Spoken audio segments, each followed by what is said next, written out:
Olá, pessoal, tudo bem? Bom, estamos aqui para a nossa aula 7 do nosso curso de Física. O assunto da aula é dilatação dos líquidos, certo? Vamos lá? Na aula anterior, na aula 6, nós falamos sobre dilatação dos sólidos. Agora nós vamos falar sobre dilatação dos líquidos, beleza? Ok, vamos lá. Gente, vamos supor que você tem uma vasilha. A vasilha está completamente cheia com determinado líquido, certo? Beleza? Aí nós vamos aquecer o conjunto, ok? Desprezando qualquer mudança de fase, então ninguém vai evaporar, nada. O que vai acontecer? Bom, o que vai acontecer é o seguinte, nós vamos perceber que com o aquecimento, o líquido vai começar a derramar. Porque líquidos normalmente dilatam mais que sólidos. Então, estando a vasilha completamente cheia, quando você aquecer o conjunto, o que vai acontecer? O líquido vai começar a derramar, tudo bem? Beleza? Aí você me pergunta assim, professor, por que o líquido derrama mais? Por que líquidos normalmente derramam mais, perdão. Por que líquidos normalmente dilatam mais que sólidos?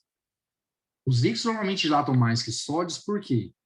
Porque as forças intermoleculares, as forças entre as moléculas do líquido são mais fracas do que nos sólidos. Por conta disso, as moléculas têm uma liberdade maior, certo? Se elas têm uma liberdade maior, o que é que acontece? Quando você aquece o líquido, elas conseguem ocupar distâncias maiores do que no sólido. Então, pelo fato de ter maior liberdade, as moléculas conseguem ocupar maiores distâncias e o líquido, então, dilata mais do que o sólido, certo? Tudo bem? Então, líquidos normalmente dilatam mais que sólidos, porque têm forças intermoleculares mais fracas, ok? Beleza? Estando a vasilha completamente cheia e não tendo nenhuma mudança de fase, então o líquido não evaporou, né? Porque se o líquido evapora, ele vai embora, e aí vira vapor, vai embora, e aí realmente a gente acaba não percebendo o derramar, né? Mas se não tem nenhuma mudança de fase, então o líquido vai derramar. O líquido vai derramar porque ele dilata mais do que o sólido, certo? Beleza? Ok. E para os líquidos, só faz sentido falar em quantos tipos de dilatação, gente? Para os líquidos, só faz sentido falar em um tipo de dilatação, que é a volumétrica. Gente, para líquidos, gente, só se define volume, né, cara? Uma área, uma placa de álcool possui área? Não. Uma barra de mercúrio possui comprimento? Não, não faz sentido isso. Os líquidos dependem dos sólidos para serem medidos, não é isso? E sólidos têm volume, né? Então, para os líquidos só faz sentido falar em dilatação do volume, variação do volume. Como é que a gente calcula o ΔV de um líquido, pessoal? Mesma fórmula. ΔV igual a V0, gama, delta teta. Quem que é o ΔV? É o tanto que o líquido dilatou, se for aquecido, ou contraiu, se for resfriado, né? O ΔV é a variação do volume. Quem que é o V0? Volume inicial do líquido. Quem é o delta teta? Variação de temperatura do líquido, certo? Temperatura final menos a inicial. E quem é o gama? Coeficiente de dilatação volumétrica. Aí cuidado com os outros nomes do gama, ó. Coeficiente de dilatação cúbica, que aliás eu até já tinha citado lá em sólidos, né? Que sólidos também tem esse nome. Agora o outro é novidade. Coeficiente de dilatação real de um líquido. Então, o gama, ele tem três nomes. Coeficiente de dilatação volumétrica, coeficiente de dilatação cúbica, coeficiente de dilatação real do líquido, certo? Daqui a pouco nós vamos entender por que essa palavra real, tá? Aí agora eu tenho uma observação muito importante a fazer aqui. Pessoal, para os líquidos, vale aquela relação gama igual a 3 alfa? Vocês lembram lá nos sólidos? Gama igual a 3 alfa. E aqui, vale? Para os líquidos, gama é igual a 3 alfa? E aí, sim ou não? Aí você vira, sim! Errou! Errou! Não, não vale. Para os líquidos, não vale a relação gama igual a 3-alfa, certo? Professor, por que não vale? Porque líquido não tem alfa, simplesmente assim. Não se define alfa para líquidos, uma vez que líquidos não têm dilatação linear, certo? Líquidos não têm dilatação linear. Então, não se define alfa para líquidos. Logo, toda vez que for um líquido, o que o cara vai te dar direto? Direto. O gama, certo? Porque líquido não tem alfa, ok? Beleza? E se te pedirem o volume final do líquido, como é que você faz? Tranquilo.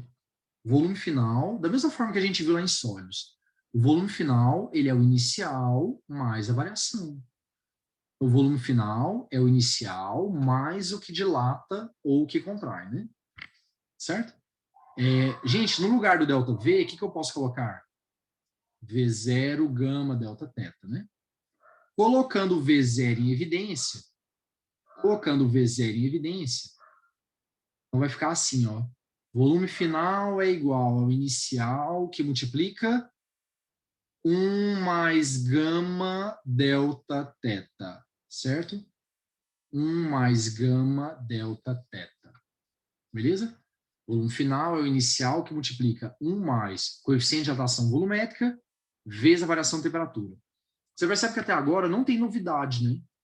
Em relação a sólidos, tudo igual. Tudo igual, mesmas fórmulas e tal, beleza? Bom, vamos ver como é que o vestibular cobra dilatação do líquido? Essa questão aqui caiu no Enem. Uma boa questão, ó. Durante uma ação de fiscalização em postos de combustíveis, foi encontrado um mecanismo inusitado para enganar o consumidor. Durante o inverno, o responsável por um posto de combustível compra álcool por 50 centavos o litro, certo? Beleza? A uma temperatura de 5 graus Celsius. Beleza. Para revender o líquido aos motoristas, instalou um mecanismo na bomba para aquecê-lo, para que atinja a temperatura de 35 graus, sendo o litro do álcool revendido a 1,60. Então, gente, o cara compra a 50 centavos, aquece o álcool, certo? E revende por 1,60. Beleza? Diariamente, o posto compra 20 mil litros de álcool. Gente, isso aqui é a quantidade que ele compra por dia, certo? Beleza. A 5 graus Celsius e os revende. Com relação à situação hipotética descrita no texto, e dado que o coeficiente de dilatação volumétrica do álcool, ó, vocês viram que ele deu o gama, né? Porque líquido tem gama, né? O coeficiente de dilatação volumétrica do álcool é de 1 vezes 10 a menos 3 graus Celsius, a menos 1, desprezando-se o custo da energia gasta no aquecimento do combustível, o ganho financeiro que o dono do posto teria é obtido devido ao aquecimento do álcool após uma semana de vendas estaria entre. Então, gente, a pergunta dele é: quanto que o cara ganha em uma semana dando esse golpe aí? Compra o álcool a 50 centavos, aquece o álcool, vende por 1,60. Tudo bem? Então, vamos lá. Então, qual é a primeira coisa que eu tenho que fazer? Eu preciso descobrir, quando ele aqueceu, que tanto de álcool que ele ganhou, né? Quanto foi a dilatação do álcool, certo? Então, vamos lá? Só jogar na fórmula. Gente, delta V igual a V0 gama delta teta, não é isso? Certo? Vamos lá. O exercício quer em uma semana, né? Vamos lá. Quanto é o volume inicial? São 20 mil litros, então 20 vezes 10 a terceira, vezes 7. Que são 7 dias da semana. Isso aqui vezes o gama é 1 vezes 10 a menos 3, né? Vezes o delta teta. Delta teta é a temperatura final 35, menos a inicial, que é 5, certo? Gente, olha quanto que ele ganha. Ele consegue 4.200 litros de álcool a mais aquecendo o combustível, certo? Então, aquecendo o combustível, ele consegue que dilate 4.200 litros. Beleza? Aí agora a gente quer saber quanto que ele vai ganhar com isso. Então, vamos fazer uma regra de 3. A cada litro de álcool que ele vende, ele ganha 1,60. Aí você fala, professor, mas peraí, ele não gastou 50 centavos para comprar? Opa! Opa! Gente, o cara gastou 50 centavos nesse álcool a mais aí. O cara gastou 50 centavos naqueles 20 mil vezes 7. Foi ou não foi? Que foi o álcool que ele efetivamente comprou, não é isso? Agora, esse álcool que dilatou aqui é a mais, cara. Ele não pagou por ele, não. Ele não pagou por esse álcool, certo? Esse álcool aqui é a mais. Ele foi lá e aqueceu o álcool que ele tinha comprado. Então, ele não paga por esse álcool aqui. Então, ele ganha tudo. Ele ganha 1,60, certo? Então, a cada litro, ele ganha 1,60. 4.200 litros, ele ganhará X. Então, ele ganha R$ 6.720 por semana. Ok? Alternativa letra D. Beleza? Vamos lá. De quantas maneiras eu posso calcular o ΔV do líquido? Gente, você tem duas maneiras de calcular o ΔV do líquido. A primeira é jogando na fórmula direto, e a gente até aplicou aqui no exercício do Enem, né? ΔV, V0, gama, ΔT.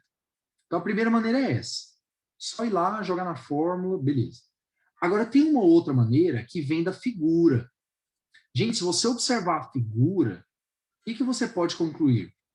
A gente pode concluir o seguinte, que o tanto que o líquido dilata é o tanto que o sólido dilata, porque, pessoal, a vasilha cresce, né?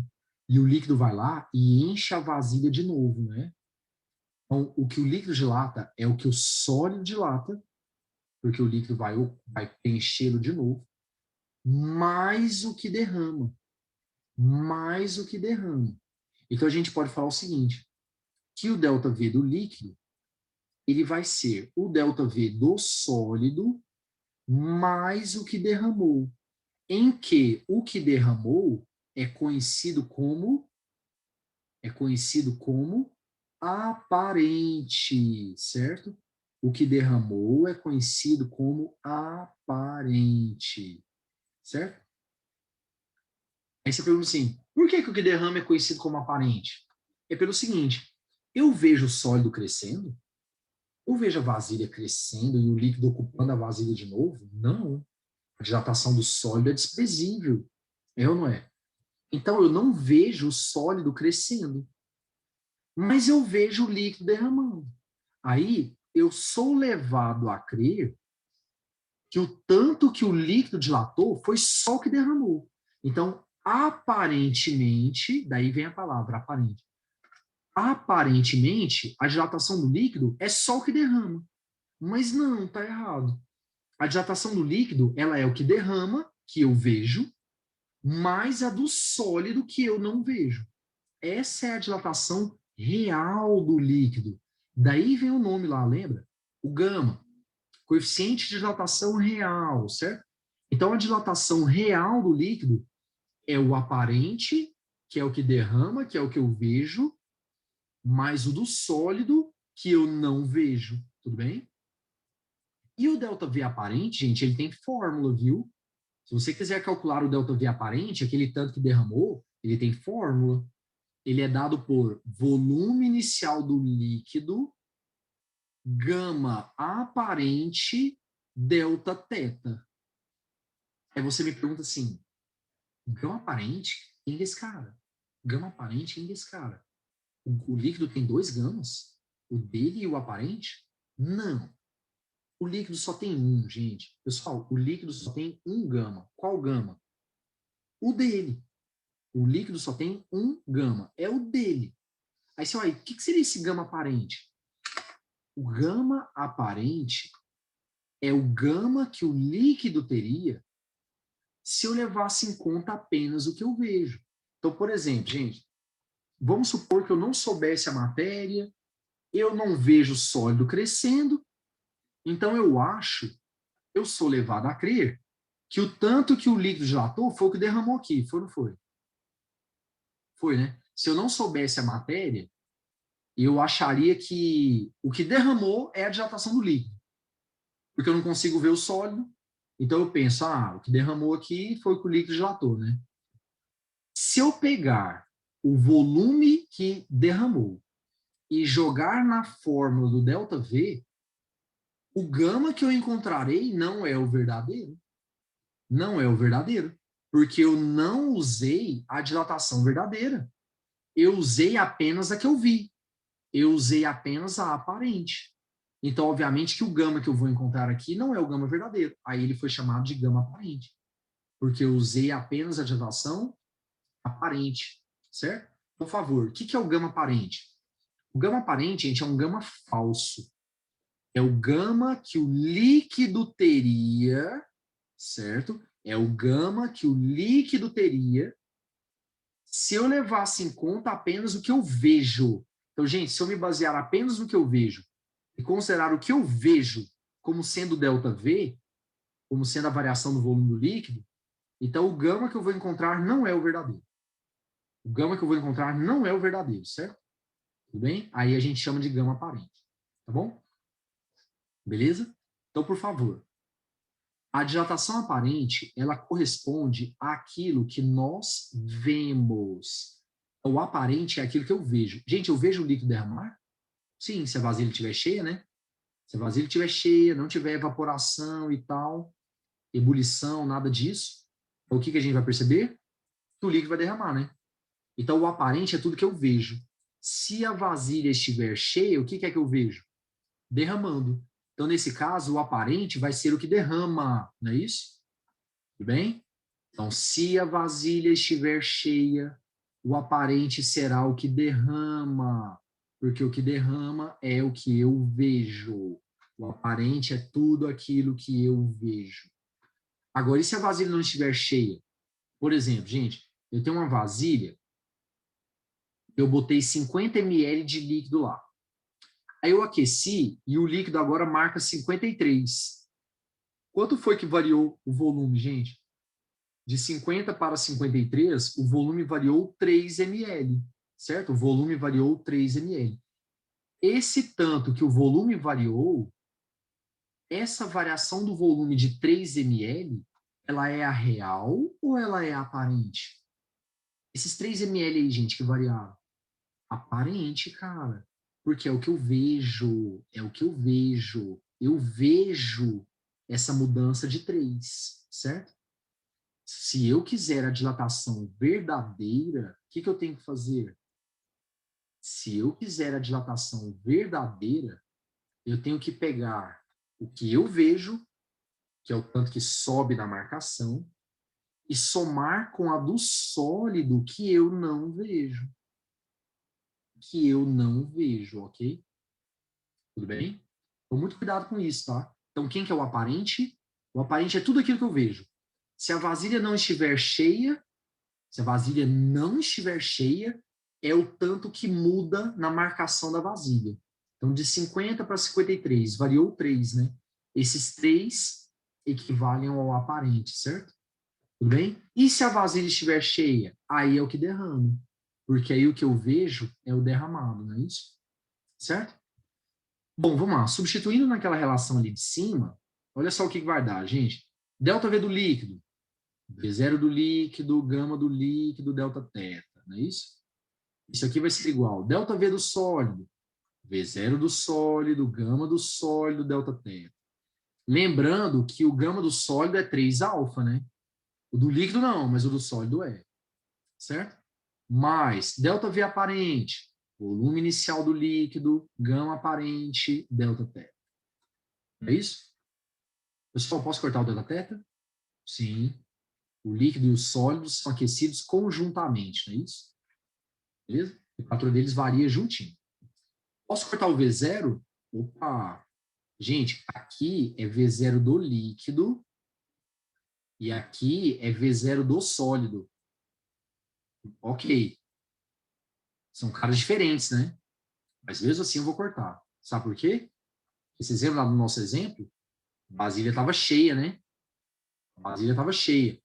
Se a vasilha estava cheia, então o volume inicial do líquido é o mesmo do sólido, não é isso? Certo? E aí qual é a relação que eu obtenho, então? Gama do líquido vai ser igual gama do sólido mais o gama aparente. Certo? Pessoal, do jeito que eu fiz a demonstração aqui, fica parecendo que a relação só é válida com a vasilha cheia, né?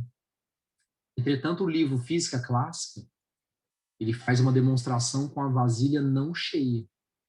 E eu, particularmente, concordo muito com a demonstração. E aí, professor, e agora?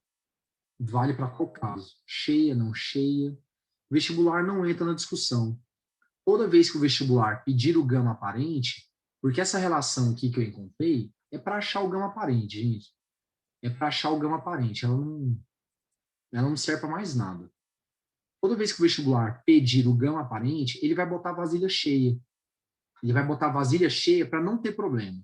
Para não ter problema, ele bota vasilha cheia e essa relação aí é válida, certo? Tudo bem? É uma fórmula que quase não cai mais. Porque esse negócio de gama aparente, cara, nem é o gama verdadeiro. Para que ficar mexendo com isso, sabe? Então é algo que realmente desapareceu. Muito raro cair, certo? Beleza? Mas se me perguntar o gama aparente, é aqui que eu jogo, tá? Beleza. Vamos lá, então? Comportamento anômalo da água. Pessoal, a palavra anomalia quer dizer anormal. Então, a água, ela é anormal. Ela tem um comportamento fora do padrão, certo? Qual que é o padrão, hein, gente? O padrão é o seguinte, quando você aquece um cara, o cara dilata, né? O cara dilata, é isso que a gente espera. Mas com a água não é assim. Com a água a gente percebe que no intervalo que vai de 0 até 4 graus Celsius, em vez de dilatar, o que, que a água faz? Ela contrai, cara. Ela contrai. E somente depois é que ela vai expandir. Então, a água de 0 a 4, ela sofre contração e de 4 até 100 é que ela vai sofrer expansão. Lembrando que o intervalo líquido é entre 0 e 100, né? A pressão normal, né? Então, a pressão normal é entre 0 e 100, que a água é líquida. Tá? Então, de 0 até 4 contrai, e de 4 até 100 ela expande. Gente, a água ela é tão anômala que ela nem obedece à fórmula do ΔV. ΔV, V0, gama, delta teta. Para a água, não. Para a água, não. Só que, se o vestibular falar que sim, então sim, tá? Não cabe a nós discutirmos isso. Então, a gente segue o que o vestibular determinar. Falou que tem, tem. Beleza? Mas via de regra, não. Aí você me pergunta assim, por que de 0 até 4 ela contrai? Vamos entender? Vamos entender. Isso aqui é muito importante.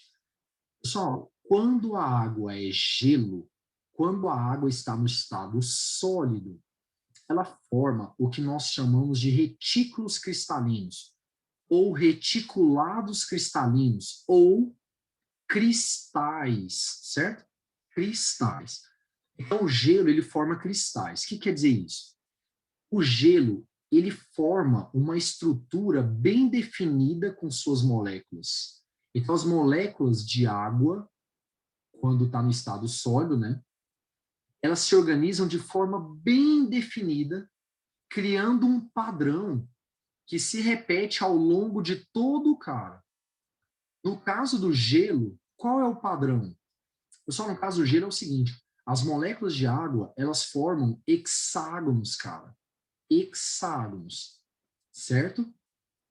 Em que quem é que ocupa o vértice do hexágono?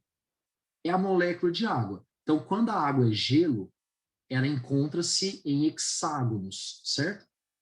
Hexágonos bem definidos, em que as moléculas de água ocupam os vértices do hexágono. E quem é que mantém o hexágono? Quem é que mantém o hexágono firme, unido, coeso? São as pontes de hidrogênio, certo? Então, as pontes de hidrogênio são as responsáveis por por manter o hexágono unido, certo? Com moléculas de água nos vértices e as pontes de hidrogênio mantendo o hexágono unido, beleza? Ok. Quando o gelo derrete e vira água, a questão é, ainda existe o hexágono? A resposta é sim, ainda existem traços do hexágono. Porém, já não é um hexágono regular, é uma coisa deformada, certo? Então, quando o gelo derrete e vira água, ainda existe o hexágono, só que já não é o hexágono regular, porque senão ainda seria gelo, né? Tudo bem? É um hexágono deformado. Aí, o que é que acontece? O que acontece é o seguinte, de 0 grau até 4 graus Celsius, o que a água faz? Ela pega a maior parte da energia que a gente fornece para ela e usa para quê? Ela pega a maior parte da energia que a gente fornece para ela e usa para desmontar esses hexágonos que ainda sobraram, certo? Então, gente, de 0 até 4, o que a água vai fazendo? Ela faz isso aqui, ó.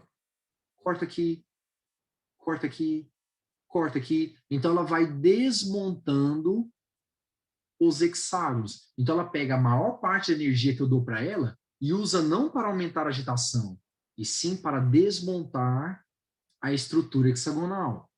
Gente, à medida que as pontes vão sendo rompidas, as moléculas vão ganhando liberdade, né? E elas começam, então, a ocupar esses espaços vazios.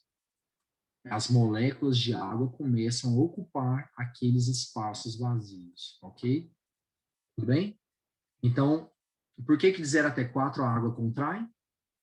Porque de 0 até 4 a maior parte da energia é usada para quê? Para romper, a maior parte da energia é usada para desmontar os hexágonos deformados que ainda existem, certo? Aí as moléculas vão ganhando liberdade e começam a ocupar aqueles espaços vazios. Então, o movimento de aproximação supera o movimento de afastamento devido à agitação, certo? O movimento de aproximação é maior. Quando chega no 4, é a hora da virada. É a hora da virada. Gente, a partir do 4, agora, a maior parte da energia fornecida é usada para aumentar a agitação. Então, a partir do 4, a maior parte da energia fornecida é usada para aumentar a agitação. Aí, aumentando a agitação, o que acontece? Aumenta a distância entre as moléculas e o cara expande, certo? Pelo amor de Deus. O 4 é a hora da virada, é a hora em que a preferência passa a ser a agitação em detrimento das quebras das pontes. Mas, pelo amor de Deus, ainda existem hexágonos, viu? Ainda existem hexágonos deformados na água. A questão é uma mudança de prioridade. A partir de 4, a prioridade da água passa a ser aumentar a agitação e não mais desmontar os hexágonos. Mas ainda existem hexágonos e a água ainda continua desmontando, certo? Até qual temperatura, professor? Até 10. Até 10 graus Celsius ainda existem resquícios da estrutura hexagonal, certo? Tudo bem? A estrutura hexagonal só desmonta mesmo a partir do 10. Aí, a partir do 10, aí já não tem mais preocupação, a estrutura hexagonal acabou, certo? Tanto é que, de 0 até 10, a água é conhecida como neve molhada. Por que neve? Porque ainda tem traços do estado sólido, tem traços ainda do hexágono, hexágonos deformados ainda existem. Molhada porque já é água. Então, de 0 até 10, a água é chamada de neve molhada porque ainda tem resquícios de um tempo longínquo em que era gelo, certo? Em que ela era gelo, certo? Beleza? Tá, agora vamos ver a questão do gráfico. Gente, como é que fica o gráfico do volume versus a temperatura para a água? Bom, como nós vimos, de 0 até 4, o que a água faz mesmo?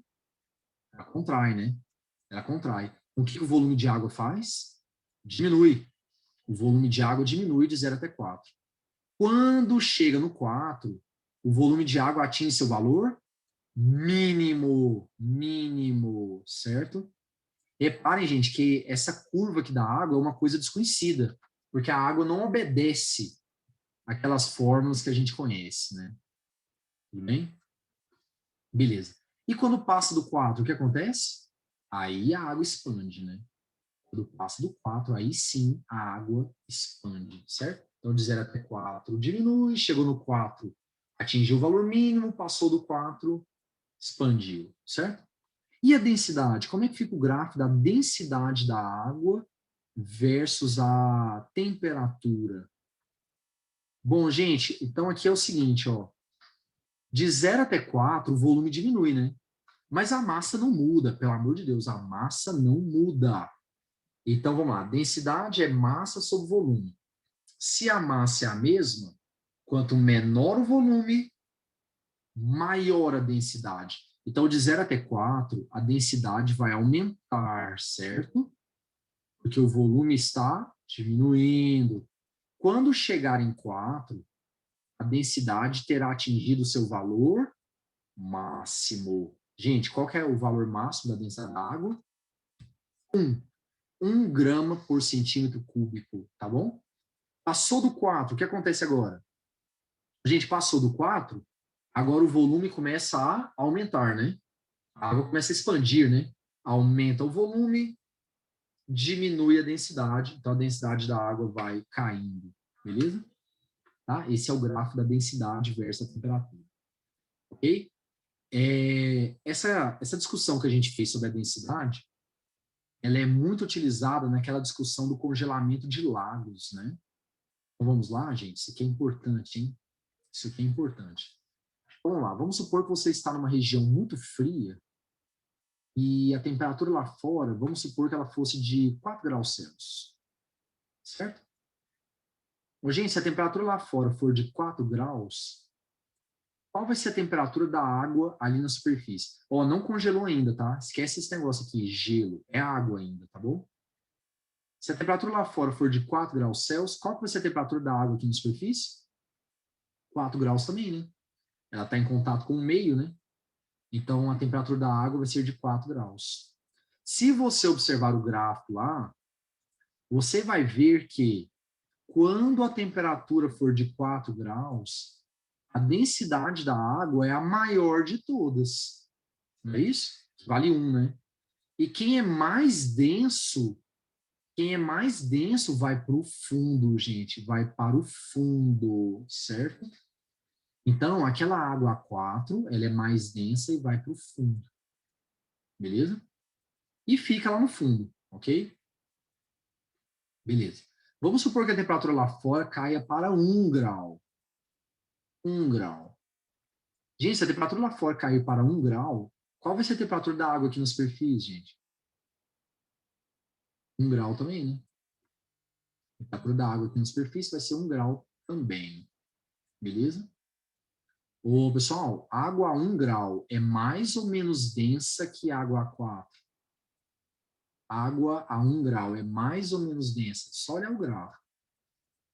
A água a 1 grau, ela tem uma densidade, ó, menor, né? Gente, não existe densidade maior do que a água a 4.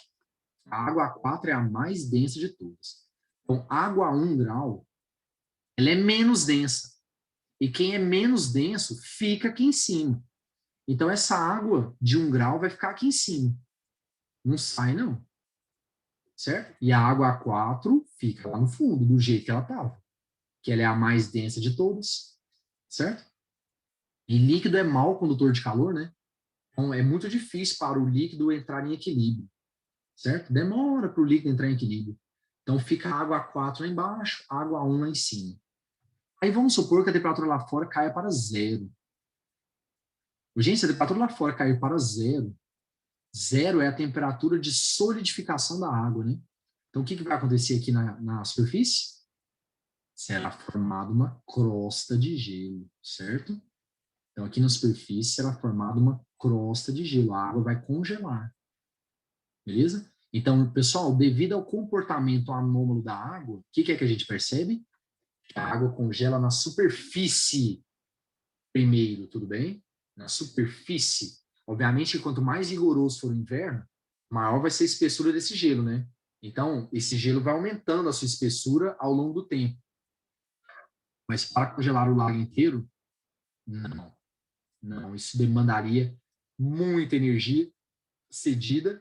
E outra coisa, se a água fica paradinha lá no lago, ocorre um fenômeno chamado de sobrefusão, que a gente vai ver depois. Aí aquela água fica quietinha, sem congelar, mas permanece líquida.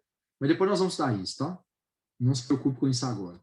Então, devido ao comportamento anômalo da água, a gente vai perceber então que será formada uma camada de gelo ali na superfície primeiro. E se você quebrar aquela camada de gelo, você encontra a água. E lá no fundo, essa água estará aproximadamente a 4 graus. Tudo bem?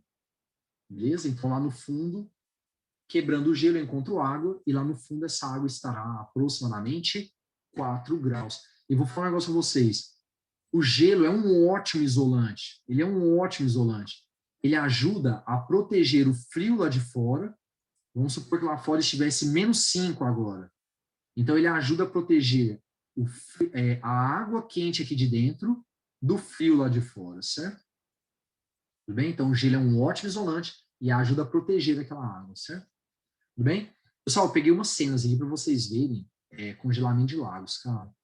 Isso aqui foi na Dakota do Norte, na cidade de Fargo, nos Estados Unidos.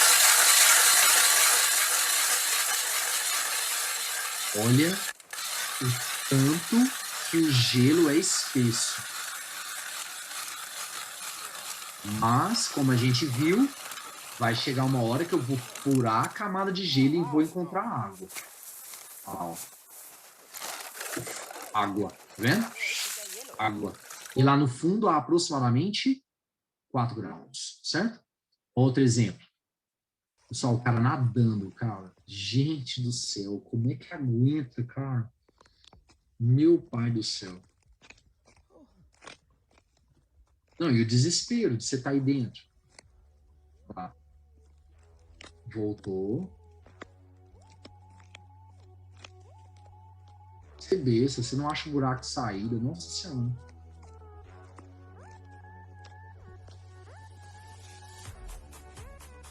Procurando buraco, desesperadamente. Cadê? Achou. Boa legenda. Puta que pariu, seu burro. Nossa Senhora, cara, você besta. Aí uma coisa que eu não tenho interesse em fazer. Bom, vamos lá. Vamos ver como é que os vestibulares cobram as coisas que a gente discutiu. Primeira questão é da UEL, Estadual de Londrina. Um recipiente de vidro de capacidade 200 centímetros cúbicos está completamente cheio de mercúrio a 0 grau. Então, gente, o recipiente está cheio de mercúrio. Tudo bem? Beleza. Os coeficientes de dilatação volumétrica, então ele deu gama. Atenção, hein? Ele deu gama. Do vidro e do mercúrio são, respectivamente, 4 vezes 10 a menos 5 e 1,8 vezes 10 a menos 4 graus Celsius a menos 1. Gente, reparem que o gama do mercúrio é bem maior que o do vidro, né? Que a gente sabe que líquidos dilatam mais que sólidos, né? Ok? Beleza. Aquecendo o conjunto a 100 graus Celsius, o volume de mercúrio que extravasa. Cara, essa é a pergunta que mais aparece no vestibular. E é muito fácil. Gente, o que derrama é o aparente, é ou não é? A pergunta dele é o aparente. E nós vamos jogar na fórmula. ΔV do líquido é igual ΔV do sólido mais o aparente. Diretaço, diretaço. Aí vamos lá. Volume inicial do líquido vezes o gama do líquido vezes o delta teta do líquido. Isso aqui vai ser igual. Volume inicial do sólido vezes o gama do sólido vezes o delta teta do sólido mais o aparente, que é a pergunta dele. Certo? Vamos jogar os dados? Vamos lá. Volume inicial do líquido, gente. 200. Vazia estava cheia, né? Gama do líquido. 1,8 vezes 10 a menos 4. Delta teta do líquido, 100. Tá, isso aqui vai ser igual. Volume inicial do sólido, 200. Gama do sólido, 4 vezes 10 menos 5. Delta θ do sólido, 100. Isso aqui mais o aparente. Certo? Gente, 10 ao quadrado, com o 10 ao quadrado do 100, vai dar 10 à quarta, corta com 10 a menos 4, né? 2 vezes 1,8, 3,6, não é isso? 3,6. Agora aqui, 10 ao quadrado com 10 ao quadrado do 100, 10 à quarta. Com 10 a menos 5, vai ficar 10 elevado a menos 1, né? 2 vezes 4, 8. Vezes 10 a menos 1, 0,8. Passa o 0,8 para lá, 3,6 menos 0,8, gente. 2,8. E qual que é a unidade? Centímetro cúbico. Centímetros cúbicos. Então tá aí.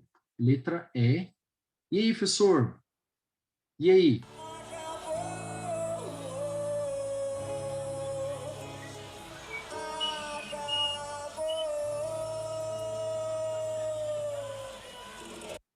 Se você não conseguir essa, o que vai acontecer com você? Aí é a resposta. Acabou. Você chama o fiscal não sei fazer essa não, e agora? Aí o fiscal vai falar para você assim, acabou a prova, amigo. Acabou. Me dá sua prova aí. Não, o que é isso? O que é isso? O que é isso? Por que eu vou entregar minha prova? Porque você não tem chance mais. Me dá aí. Para com isso, velho. Deixa eu tentar. Não tem chance mais. Me dá essa prova. Larga de ser insistente. Me dá, não sei o quê. Gente, não pode errar uma dessa. Não pode errar uma daquela. Aquela questão é muito fácil, certo? Professor, eu errei. Tudo bem. Errar agora, tudo bem. Mas não erraremos mais, não é verdade? Vamos lá. Essa questão aqui caiu na Força Aérea em 2017. Gente, esse modelo já caiu 30 milhões de vezes em todas as provas que você imaginar, certo? Vamos lá. Em um laboratório de física, é proposta uma experiência onde os alunos deverão construir um termômetro, o qual deverá ser constituído de um bulbo. Bulbo, gente, é essa parte aqui, né? Certo? Parte de baixo. Ele até marcou lá no desenho. Um bulbo, um tubo muito fino, certo? E uniforme, então tá aqui, ó. O tubo. Beleza? Ambos de vidro, ele falou que os dois são de vidro, ok? Além de álcool colorido, conforme a figura. O bulbo tem a capacidade de 2 centímetros cúbicos. Então, gente, esse aqui é o volume inicial do bulbo, certo? O tubo tem área da secção transversal de 1 vezes 10 elevado a menos 2 centímetro quadrado. Ó, isso aqui eu já discuti com vocês, né? Secção transversal é quando você faz um corte perpendicular, né? Pof. Então tá aqui o tubo, né? Você faz um corte perpendicular nele e aqui, ó, olha a figura. Um círculo, se o tubo for um cilindro, né? Então, se o tubo for cilíndrico, a figura que forma quando eu corto perpendicularmente aqui, né? É um círculo, né? Beleza. E comprimento de 25 centímetros. O tubo tem 25 centímetros de altura. No momento da experiência, a temperatura no laboratório é de 30 graus, ok? O bulbo é totalmente preenchido com álcool até a base do tubo. Então, gente, deixa eu destacar isso aqui. Então, no início, a temperatura era de 30 graus e o líquido, o álcool, ele ocupava só o bulbo. Ele ocupava só o bulbo. Então, qual que era o volume inicial? Qual era o volume inicial de álcool? O mesmo do bulbo, né? Olha lá, ó. 2 centímetros cúbicos, certo? Era o que a gente tinha de álcool no início. Beleza. Sabendo que o coeficiente de dilatação do álcool é 11 vezes 10 a menos 4 graus Celsius a menos 1, gente, esse coeficiente de dilatação aqui é o gama, né? Porque líquido só tem gama, não é isso? E que o coeficiente de dilatação do vidro utilizado é desprezível. Opa, isso aqui é fundamental. O vidro não tem gama. O que isso quer dizer? Que o vidro não dilata. O vidro não dilata, certo? Tudo bem? Beleza.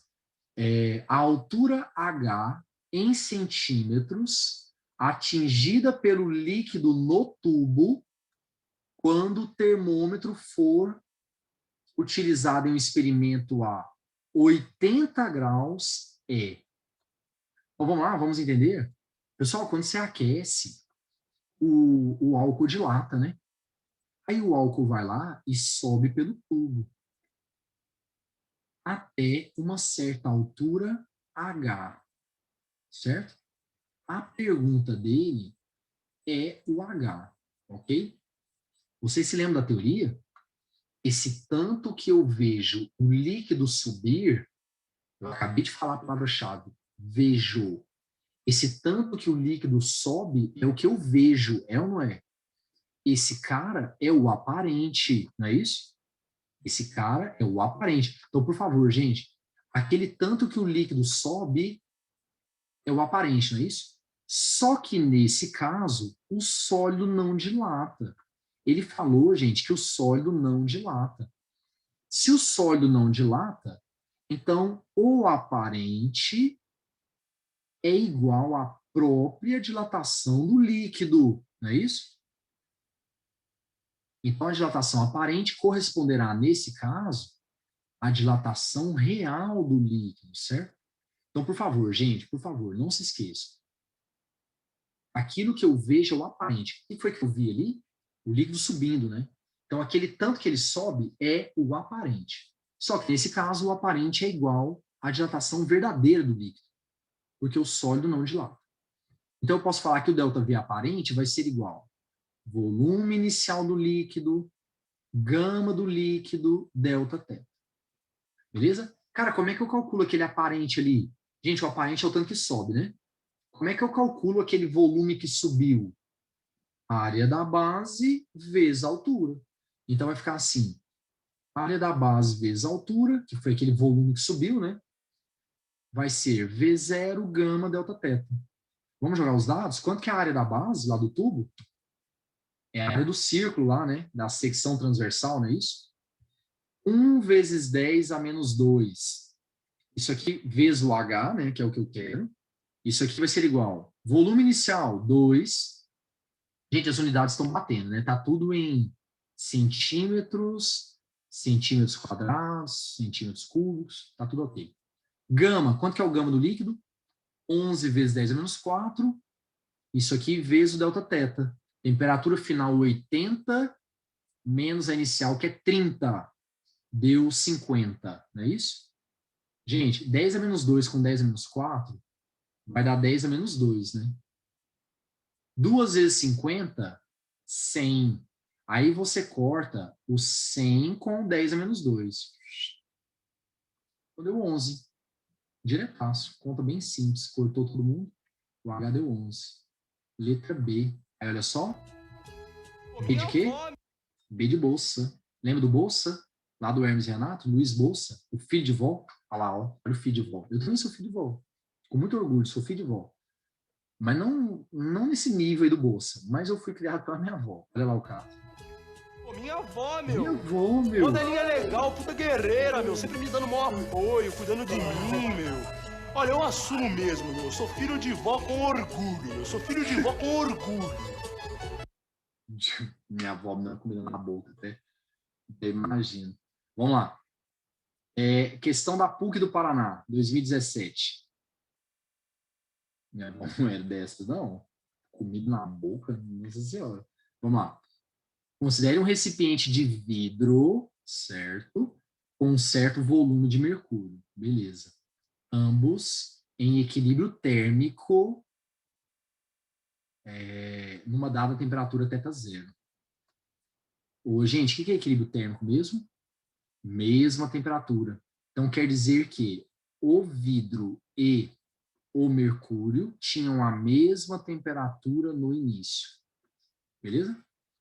O conjunto recipiente de vidro e mercúrio é colocado em um forno a temperatura θ, com θ maior que θ0.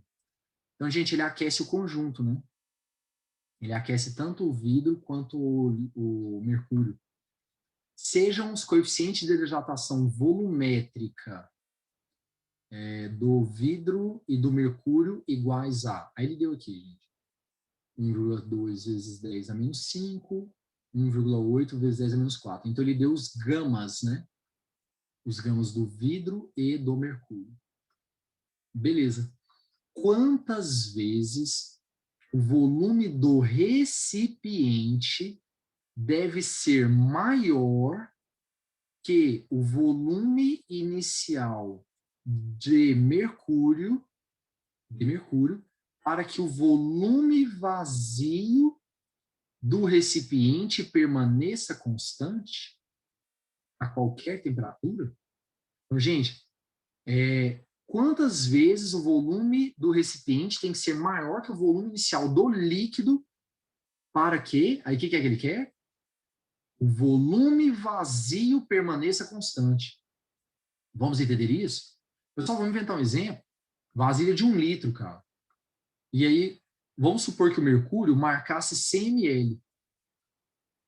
Então, vamos supor que o mercúrio marcasse 100 ml. A vasilha de 1 litro. Então, qual que é o volume da parte vazia?